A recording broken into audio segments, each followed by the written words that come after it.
Russia will not prevent any of its athletes from competing independently in the Winter Olympics in February, President Vladimir Putin says. The International Olympic Committee has excluded Russia from the Games in South Korea after 2 investigations outlined a state-sponsored doping program. But athletes who can prove they are clean and have not previously been sanctioned will be allowed to compete. Mr. Putin rejected the claims and said the ban was politically motivated. There will be no Russian flags, anthems, or uniforms during the Games in Pyeongchang. Russian athletes competing will carry a neutral flag and the name Olympic athlete from Russia, the IOC says. Russian state TV channels have said the allegations are an anti-Russia witch hunt and have pushed the No Russia No Games hashtag. But in his first comments after the IOC decision, Mr. Putin said, "We will not be announcing any kind of blockade. We will not prevent our Olympic athletes from taking part if anyone wants to take part in a personal capacity." He later added, "This all looks like an absolutely staged and politically motivated decision."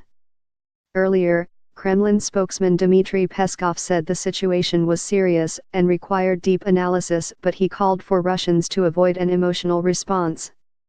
Mr. Peskov said it would be wrong to jump to conclusions until Russia's athletes had met and the IOC had been contacted. He added that it would not be a priority to hold Russian officials responsible.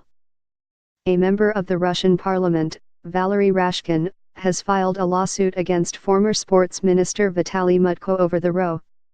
Mr. Mutko has been accused of presiding over a systematic cover-up of doping in Russian sport. Meanwhile, 22 Russian athletes have appealed to the Court of Arbitration for Sport over the IOC ban. By Dan Rohn, BBC Sports editor.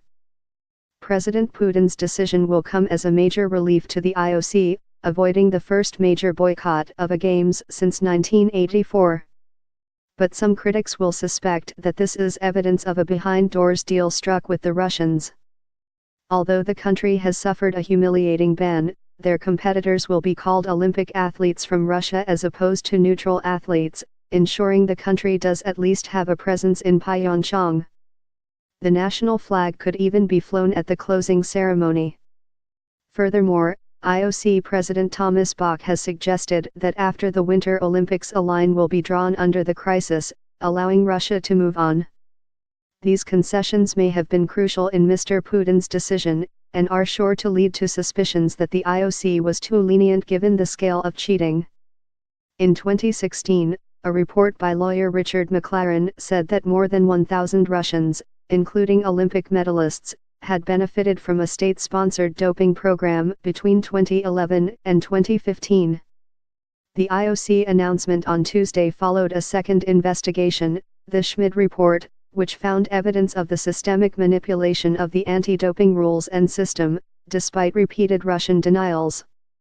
The IOC said the ban should draw a line under this damaging episode.